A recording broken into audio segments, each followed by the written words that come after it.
মাকে বললাম লাস্সি খাবো, আর সেটা আমি নিজেই বানাবো। প্রথমে 2 কাপ দই নিলাম, টক দই। তারপরে 1 কাপ ঠান্ডা জল। এবার 3 চামচ চিনি দিয়ে দিলাম। আমার গোলমরিচ খুব ভালো লাগে, তাই দিয়ে দিলাম গোলমরিচ।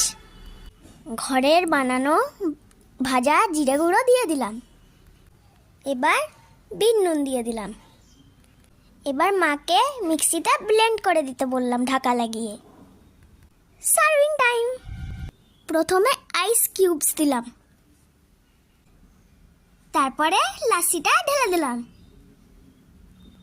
মা উপর থেকে দিয়ে দিল গোলমরিচ, ভাজা মশলা আর বিট নুন।